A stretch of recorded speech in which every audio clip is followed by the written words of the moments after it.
લાંબા સમયથી ચાલતી ગુજરાત ભાજપના પ્રદેશ પ્રમુખની અટકળોનો અંત આવ્યો। આજે 4 ઓક્ટોબરને શનિવારે પ્રદેશ ચૂંટણી સમિતિ દ્વારા ભાજપના નવા પ્રદેશ અધ્યક્ષ તરીકે જગદીશ પંચાલના નામની સત્તાવાર જાહેરાત થઈ ગઈ છે અને તેમણે કમલમ ખાતે ચાર્જ પણ સંભાળી લીધો છે।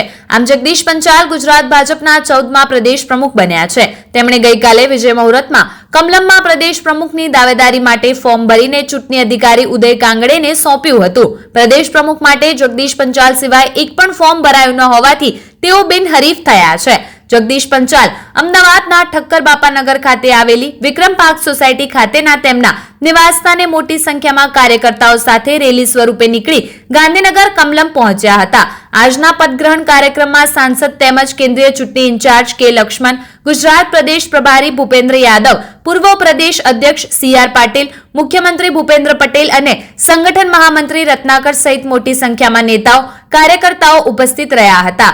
ઉલ્લેખનીય છે કે જગદીશ પંચાલ 3 ઓક્ટોબરે ભાજપના પ્રદેશ પ્રમુખ બનવા માટે ફોર્મ ભરી બિનહરીફ થઈ ગયા હતા। ત્યારબાદ સાંજે ગાંધીનગરમાં પોતાના મંત્રી બંગલામાં ગયા હતા, જ્યાં અન્ય મંત્રીઓએ તેમના ઘરે આવી શુભેચ્છાઓ પાઠવી હતી। બધાની શુભેચ્છાઓ સ્વીકારીને પંચાલે સૌ કોઈનો આભાર માન્યો હતો તેમજ બધા સાથે વાતચીત કરી હતી। એમાં ઘણો બધો લાંબો સમય નીકળી ગયો હતો। બીજી બાજુ તેમના ઘરે પણ સમર્થકોનો જમાવડો ભેગો થઈ ગયો હતો। જ્યારે જગદીશ પંચાલ રાત્રે 11 વાગ્યાની આસપાસ પોતાના નિવાસસ્થાને પહોંચ્યા ત્યારે તેઓ ઘરમાં પ્રવેશ કરે એ પહેલા જ તેમના ધર્મપત્નીએ પાણીના લોટાથી તેમની નજર ઉતારી હતી। ધાર્મિક પૂજા કરાવીને તેમને ઘરમાં પ્રવેશ કરાવ્યો હતો।